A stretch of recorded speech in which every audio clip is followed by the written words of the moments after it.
Quando começamos, a ideia era debater a nova democracia, mas percebemos que, com o clima do jeito que está, primeiro é preciso preservar a democracia e depois debater seu aprimoramento. Essa é uma frase do Ricardo Borges, que é da organização Pacto pela Democracia. Eu comecei com essa frase aqui para podermos pensar aqui, na verdade, não apenas os rumos da esquerda no Brasil, mas também o rumo da democracia no Brasil. Semana passada eu fiz um vídeo aqui falando sobre isso, sobre como a esquerda poderia se organizar, talvez começar a estabelecer pontos entre diferentes partidos, para que, quem sabe, numa próxima eleição pudesse vir mais forte, mais unificada, tentando pôr de lado as diferenças e pensando nas semelhanças, Qual é o projeto comum que elas possuem, como elas podem se focar nisso e tentar pôr de lado um pouco o que as divide. Se isso é possível ou não é. Então essa é a pergunta que ficou da última vez. E agora eu vou reunir aqui uma série de reportagens que saíram nos últimos dias aqui para tentarmos refletir sobre isso. A primeira pergunta que pode surgir, que você pode estar se fazendo aqui, você pode até já ter uma resposta para isso, é se realmente há uma democracia no Brasil, se houve uma democracia no Brasil em algum momento, se o que há não é apenas um simulacro de democracia, que na verdade, no fundo, é apenas um pacto de elites que governam desde sempre e que não há nenhum espaço para a população de fato opinar e ter algum tipo de voz nisso, fazer diferença, ou se realmente há uma democracia sólida e que deve ser preservada. Essa é uma pergunta totalmente legítima, gente. De fato, é uma base conceitual, de a gente repensar o que quer dizer essa palavra democracia e se ela existe tanto no Brasil quanto em qualquer outra parte do mundo, se é que um dia ela existiu de fato, se todos esses governos que a gente conhece como democracias, no fundo não são pactos de elites para governar também e dar uma ilusão para as pessoas de que existem direitos. Então, a gente não sabe. Essa é uma pergunta difícil, talvez em algum momento a gente tenha que vir confrontar aqui e tentar definir democracia, tentar descobrir o que é isso que unifica o que há no Brasil com o que há nos Estados Unidos, com o que há no Reino Unido, com o que há na Alemanha. Se tudo isso é democracia ou se não. Mas de fato, mesmo se for um simulacro de democracia, mesmo se for uma ilusão de democracia, pessoalmente eu ainda prefiro uma ilusão de democracia do que um protótipo de autoritarismo, do que um protótipo de ditadura.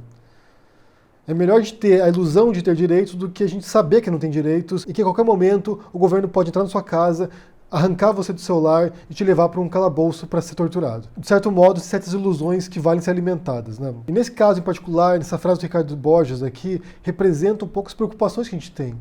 Como é que a gente pode tentar preservar minimamente aquilo que foi conquistado nas últimas décadas, após a redemocratização do Brasil? Como preservar isso? Ou como aprimorar isso? Como aperfeiçoar isso? Se isso não está em jogo agora, se isso não está em risco agora. E o que a gente observa agora, a gente tem visto notícias da Vaza Jato, por exemplo, revelando como houve um esforço para a destruição de certos princípios democráticos, de certos princípios de um Estado democrático de direito. E um deles é da justiça, de que você tenha um julgamento justo para as pessoas, e o que a gente observa é que não ocorreu isso. Não ocorreu isso no caso do Lula, não ocorreu isso em caso de outras pessoas que foram investigadas na Lava Jato e punidas. E aqui, mais uma vez, a gente tem que reforçar, não importa se as pessoas são culpadas ou inocentes. Se elas forem culpadas, elas devem ser julgadas de maneira justa, de maneira honesta e condenadas. E se elas forem inocentes, igualmente também, devem ser julgadas e inocentadas. Então é indiferente, uma pessoa culpada, mesmo assim, ela merece um julgamento justo. E ontem saiu uma reportagem da Folha de São Paulo, com a manchete: conversas de Lula mantidas sob sigilo pela Lava Jato enfraquecem tese de Moro. E que demonstra mais uma vez, que o julgamento do Lula e toda a narrativa que se construiu em torno do PT já visava incriminá-los, já visava condená-los de antemão. Não tinha modo como o PT ser inocentado, não tinha modo como o Lula ser inocentado. O que você observa aqui é que o Moro, os procuradores da Lava Jato, eles já tinham condenado essas pessoas de antemão. Então não havia nenhuma possibilidade de julgamento justo.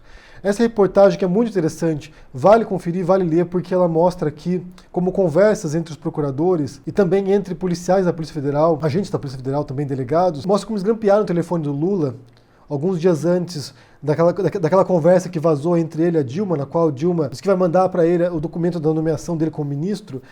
Essas conversas revelam como o Lula tinha muitas dúvidas se ele devia assumir ou não como ministro, como chefe da Casa Civil no governo Dilma. Principalmente porque ele tinha medo de que isso soasse como uma tentativa dele de fugir da justiça. Então, a grande preocupação do Lula, quando você observa essas conversas aqui, são várias preocupações diferentes, mas a principal preocupação dele é que isso soasse como um modo de fugir, como ter o foro privilegiado e assim não ser julgado. Outra coisa que essas conversas revelam também é que o Lula, a intenção dele de se tornar ministro, chefe da Casa Civil, era de poder articular junto com outros partidos, com outros políticos, para tentar preservar o governo Dilma. Então isso fica muito claro, que era a principal intenção do Lula. Isso aparece em diferentes conversas. Em algumas conversas ele conversa com a base aliada dele, conversa com amigos dele, conversa com o advogado dele. Em outras conversas, conversa com outros políticos também, como com o Temer, e mostra como, quando ele fala com o pessoal que é aliado dele, com os amigos dele, que ele demonstra essa incerteza e demonstra essa intenção de tentar melhorar a imagem do governo Dilma e preservá-lo. Tentar evitar o impeachment da Dilma. Então a principal intenção do Lula, pelo que tudo indica, era de fato, salvar o governo petista. E não se proteger, e não ter o foro privilegiado. E esse aqui é o ponto principal dessa notícia aqui, só que o Moro e a Lava Jato ignoraram essas conversas, fingiram que elas não existiam e pegaram um único trecho, aquele trecho que realmente ajudava a construir e a fortalecer a narrativa antipetista. Que, na verdade, a nomeação do Lula como ministro era para fugir da justiça. Então eles desprezaram horas de conversa, pegaram aquele momento, num período de gravação que já não era mais permitido pela lei, porque já tinha sido ordenado o fim do grampo telefônico, pegaram um horário estendido ali da gravação, pegaram aqueles poucos segundos e usaram isso contra o Lula e contra a Dilma. E isso acelerou, isso precipitou o impeachment da Dilma. Isso serviu para reforçar a imagem do Lula como bandido e para incendiar o Brasil, para realmente mover a população e a opinião pública contra o PT e para o fim do governo Dilma. O que eles fizeram aqui, ao selecionar, ao recortar essas gravações telefônicas sem mostrar o resto, sem mostrar o contexto, foi manipular a percepção das pessoas, mais uma vez. Coisa que eles fizeram em diferentes circunstâncias, de diferentes modos também. E essa incerteza do Lula em relação a se tornar ministro, ele reforça isso. Antes mesmo dessa reportagem vir ao ar, né, ser publicada, ele reforça isso na entrevista que ele dá para a Carta Capital, que é uma entrevista de 2 horas que ele dá para o Mino Carta e para o Sérgio Lírio, no qual ele fala sobre isso. Que ele tinha dúvida se ele realmente devia se tornar ministro, que ele não sabia, de fato, se isso era uma boa ideia ou não. Ele até disse que não é possível ter 2 presidentes dentro do Planalto. Ou seja, a Dilma presidente e ele presidente, que isso levaria a um choque em algum momento. Mas essa reportagem é muito importante, gente, porque ela mostra como foi criado, realmente como foi elaborado um projeto de narrativa contra o PT, que ainda é vigente, que continua vigente e que possivelmente repercutirá nas próximas eleições, tanto municipais quanto federais também.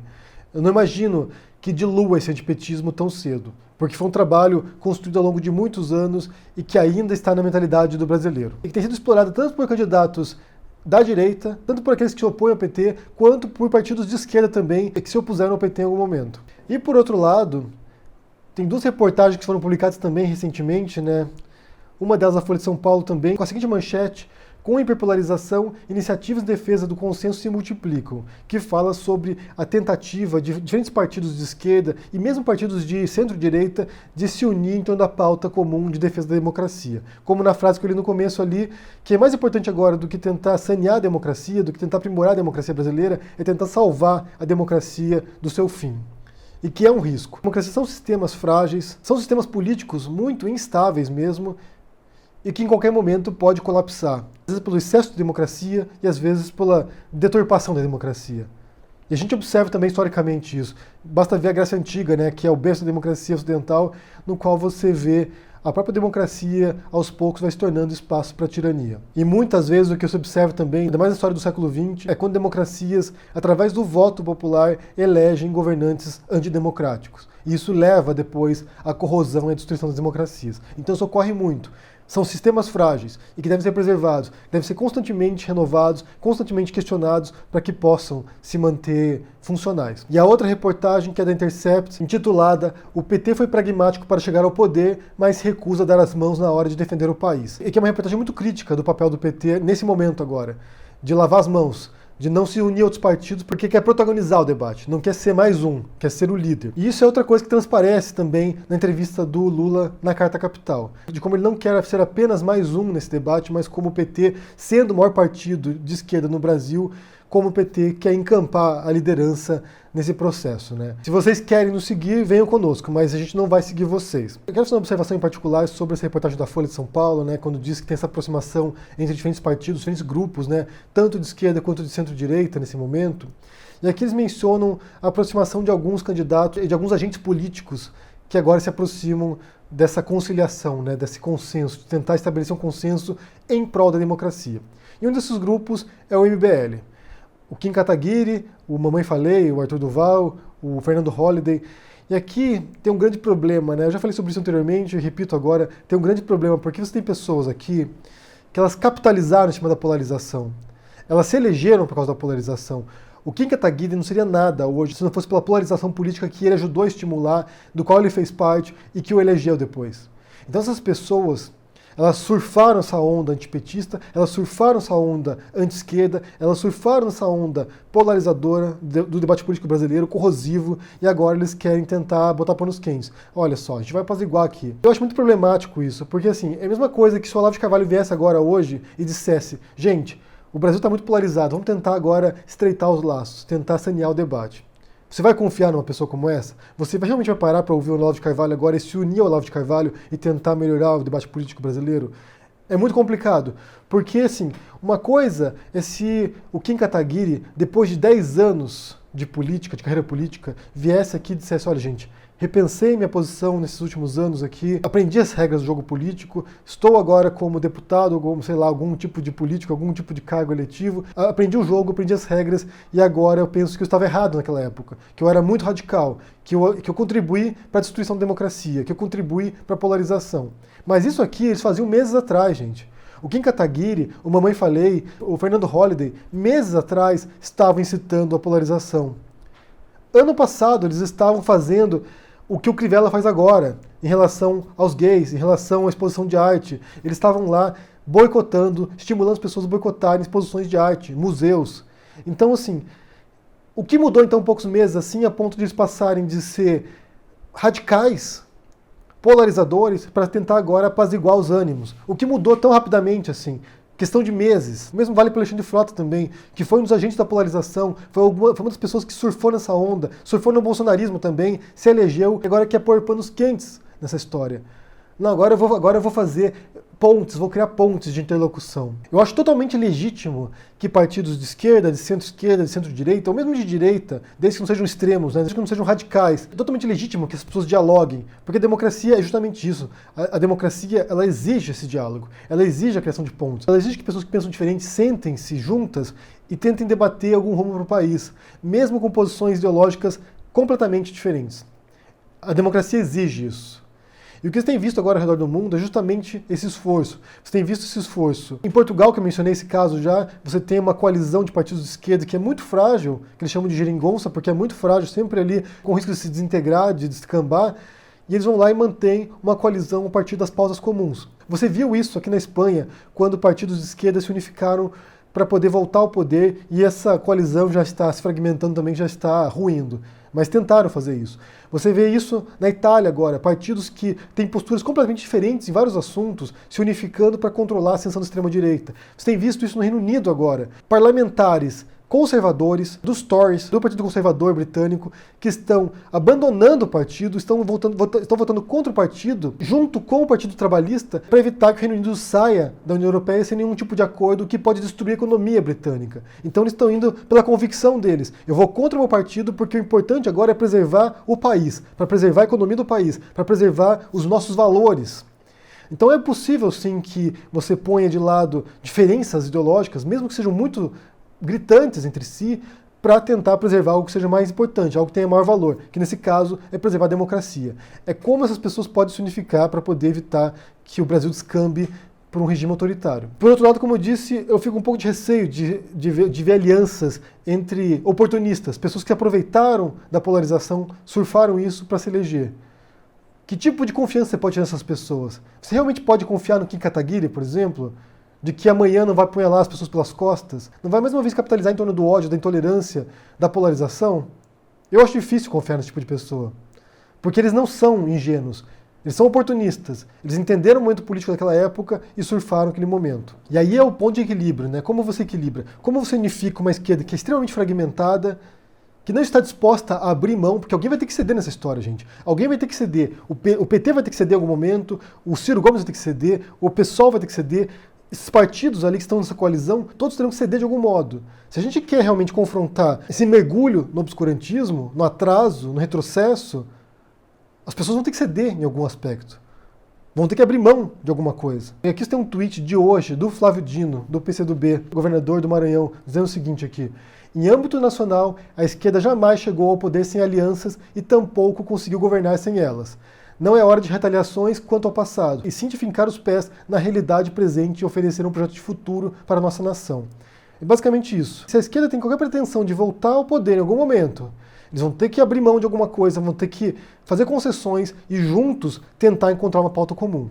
Sem isso, a extrema-direita vai continuar ganhando, gente. Sem isso, a extrema-direita vai continuar crescendo e vai continuar fazendo a cabeça dos brasileiros. Eu vou deixar para vocês um comentário fixado de todas as reportagens que eu mencionei aqui, a reportagem da Folha, as duas da Folha, da Intercept, a entrevista do Lula para a Carta Capital e esse tweet do Flávio Dino. Eu quero saber o que vocês pensam sobre isso.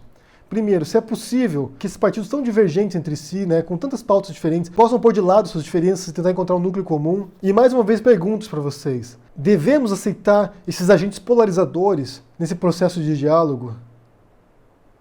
Até que ponto é possível confiar nessas pessoas? Quero saber o que vocês pensam aí. Deixa aqui no comentário, deixa o joinha, assina o canal, ajude no apoio e a gente se vê por aí. Abraço e até mais. Tchau.